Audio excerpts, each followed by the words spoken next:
Spécialiste dans la gestion des enjeux, il traverse n'importe quelle polémique sans controverse. Francis Gosselin.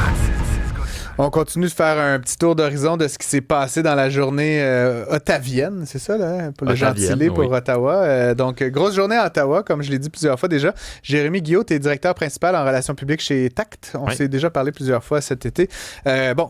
Commençons par le commencement. Je ne sais même plus c'est où le commencement, en fait. Ce matin. Ça remonte à loin. Ouais, c'est ça. Il fut un temps, Justin Trudeau fut élu.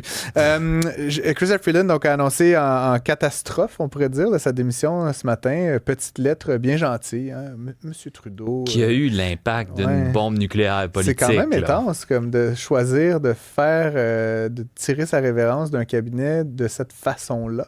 C'est particulier. C'est pas la première fois que ça arrive à Justin Trudeau. Souvenez-vous de Jody Wilson-Raybould qui avait aussi essayé d'y aller pour la jugulaire. Ouais. Mais ça lui a pas bien servi à Mme Wilson-Raybould, finalement. Non, et je ne sais pas à quel point ça va bien servir Mme Freeland parce que ce qu'elle fait, c'est aussi de critiquer ses propres initiatives. Elle a été là pendant presque 5 ans. Et ses collègues, là, je veux dire, c'est tout le gouvernement qu'elle met presque qu'elle clou au pied l'oreille dans sa lettre. Effectivement. Et le bout le plus intéressant pour moi, c'est notamment quand elle dit qu'il faut éviter, là, je cite, les astuces politiques coûteuses que nous ne pouvons pas nous permettre. J'ai vu cette traduction-là, astuce, mais bon, en bilingue, là, en anglais, le gimmick, je trouve plus fort que astuce. Ce qu'on pourrait traduire par shenanigans politique.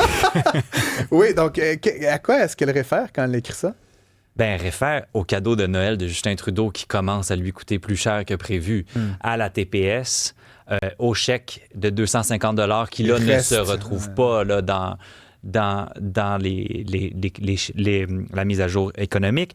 Elle fait référence à la dépense et elle fait aussi référence à Donald Trump. Elle dit qu'on va devoir se garder de l'attitude fiscalement parlant pour éventuellement faire face à une guerre tarifaire si le moment est venu. C'est exactement à ça que je référais dans mon édito en début d'émission, Jérémy.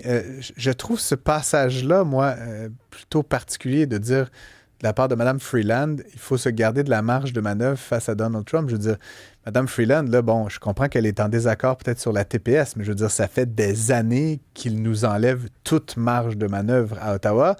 De quoi parle-t-elle? Comme si elle n'avait pas été aux commandes de cet endettement-là, extraordinaire. Là, je veux dire, elle a, par sa faute, enlevé de la marge de manœuvre. C'est pas la faute à Justin Trudeau si ça fait 5-6 ans qu'on fait des déficits monstres. Il y a eu la pandémie, mais quand même, Mme Freeland est arrivée après Bill Morneau. On s'ennuie presque des déficits de Bill Morneau qui s'échelonnaient en 14 et 19 milliards de dollars. Monsieur Morneau, d'ailleurs, s'est fait montrer la porte par Justin Trudeau parce qu'il lui disait non, que c'était temps d'arrêter de dépenser. Mme Freeland, on peut dire qu'elle s'est fait montrer la porte. Là. On peut aussi remettre en question le jugement de Justin Trudeau dans sa stratégie de lui annoncer qu'elle se ferait dégommer après avoir présenté la mise à jour. Parce que là, en ce moment, ce qui sort d'Ottawa, et ce que Mme Freeland dit dans sa lettre, c'est qu'on lui aurait dit vendredi dernier qu'elle perdrait le ministère des Finances. Pour un poste moindre. Pour un poste moindre. On peut présumer que ça devait probablement être par rapport avec les relations Canada-américaines, elle qui avait déjà été ministre du Commerce. L'entente. Puis c'est elle qui avait négocié l'entente, le Canada, États-Unis, Mexique, la dernière fois, un peu comme un pitbull, selon certains. Là, mais selon Donald Trump, même lui-même, M. Trump a l'impression de s'être fait passer un sapin par Mme Freeland. Donc, c'est pas pour rien que la personne qui a accompagné Justin Trudeau à Mar-a-Lago, c'était Dominique Leblanc. Dominique Leblanc qui va hériter de la position de Mme Freeland au sein du cabinet. Mais là-dessus, je voulais aussi t'entendre, Jérémy, parce que quand j'ai entendu ça ce matin, quand j'ai lu la lettre de Mme Freeland, elle dit « Monsieur Trudeau, blabla, vendredi, m'a dit, d'émotion, et qu'il allait nommer quelqu'un. » Évidemment, tout le monde, dont moi, a supposé que la personne qui allait la remplacer, c'était peut-être Mark Carney, là, qu'on voit un peu autour du Parti libéral actuellement. Ce serait pas la première fois qu'un non-élu serait nommé au gouvernement. Non, mais très rare quand même. Oui, je sais, mais M. Harper l'avait fait. Puis je rappelais aux auditeurs en début d'émission qu'un certain François Legault, à une époque, avait été nommé avant d'être élu. Mais ceci dit, donc elle démissionne. Et finalement, c'est M. Leblanc. Est-ce que c'était ce qui était prévu par M. Trudeau vendredi quand il lui a fait cette déclaration, tu penses? Monsieur Leblanc, c'est l'homme de confiance de Justin Trudeau. Quand ça n'allait pas au ministère de la Sécurité publique, qui a été envoyé à la Sécurité publique? Dominique Leblanc. C'est le pompier par excellence de ce gouvernement-là et c'est un ami d'enfance de M. Trudeau. Donc, la personne qu'on veut mettre à ce poste-là, dans ce moment-là, c'est une personne de confiance, c'est Dominique Leblanc. Je reviens à Mark Carney 2 petites secondes.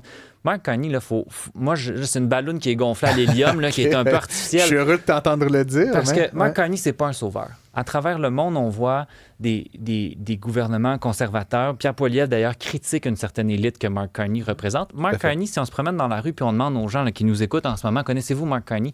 Une grande majorité vont dire, j'ai aucune idée c'est qui. À un moment donné, il n'y en a pas de sauveur du Parti libéral du Canada. La personne qui pourrait essayer de sauver pour minimiser les dommages, c'est Justin Trudeau s'il décidait de démissionner. En ce moment, ce qu'il nous fait, M. Trudeau nous fait la démonstration du dicton qui dit « tout ce qui traîne se salit », mais il est en train de le prouver. Parce que plus il attend avant de déclencher les élections, plus il attend avant de démissionner, plus il ternit son bilan.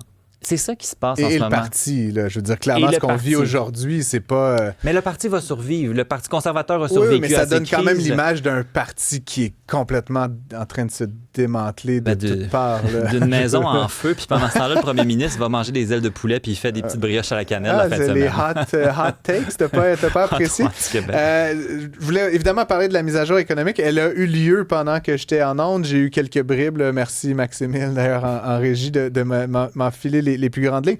Bref, on a eu une mise à jour économique finalement. Elle n'a pas vraiment été présentée, donc on a laissé aux journalistes le soin de décortiquer les nombreuses pages que ça comportait. Le chiffre à retenir, 62 milliards de dollars, c'est ça? 62 milliards de dollars. C'est un peu plus que 40. Mme Freeland avait mis la limite à 40 milliards. C'est 22 milliards de dollars de plus que prévu pour l'année 2023-2024. Et si je ne me trompe pas. Oui, ça se termine en mars. C'est la mi-année. Mais il en reste 3 mois. Là, mais et donc, c'est quand même phénoménal de voir le déficit gonfler comme ça, année après année.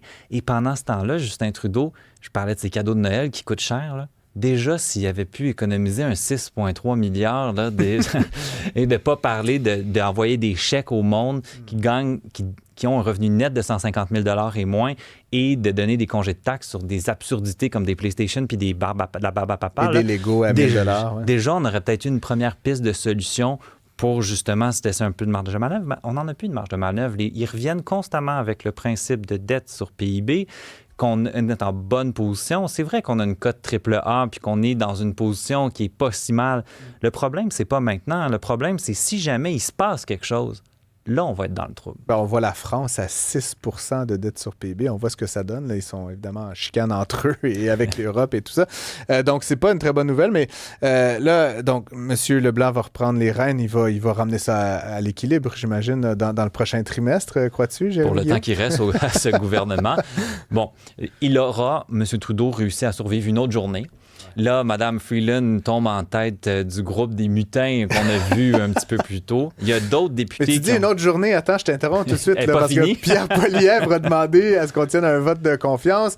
Jack Meeting a dit qu'il exigeait la démission de Justin Trudeau. Là, je m'attends à tout instant. Là, as-tu entendu la deuxième partie de la réponse de M. Singh? Oui. Parce que là, M. Singh est toujours très bon avec la première moitié de réponse. Puis quand vient le temps de lui demander est-ce que tu vas appuyer le gouvernement?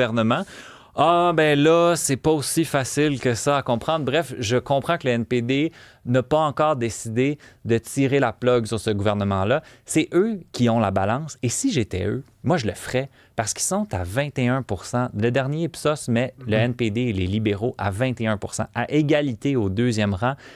Et si j'étais M. Singh, j'enverrais un message aux libéraux puis aux Canadiens de dire « Moi, je suis prêt à prendre cette place-là. Ouais. » Thomas Mulcair aurait tiré la plug, ça fait bien longtemps. C'est assez évident. Mais là, évidemment, M. Singh, pour une raison qu'on ignore, et sans tomber dans les théories de la conspiration à la Pierre Poilievre là, sur sa La raison est simple. Il n'y a pas l'argent et il n'y a pas la capacité de partir en élection. Ça. Ses troupes sont fatiguées. Ils ont traversé des élections éprouvantes, notamment dans l'Ouest canadien. Donc, ses troupes sont déjà un peu écarquillées au maximum. Et là, de leur demander une élection maintenant, pendant le temps des fêtes, ce serait difficile. Donc, pas d'élection l'élection pendant les fêtes, c'est ta prédiction, Jérémy Guillaume. Demain, on se lèvera avec un gouvernement fédéral. On peut-tu en reparler demain? Ouais, je te réinviterai si jamais ça survient. Bref, entre-temps, ça a été une journée mouvementée. Merci d'avoir été avec nous pour la commenter. On a le sénateur Gignac plus tard à l'émission qui va nous donner son point de vue en direct d'Ottawa. C'est toujours un plaisir. On se retrouve bientôt.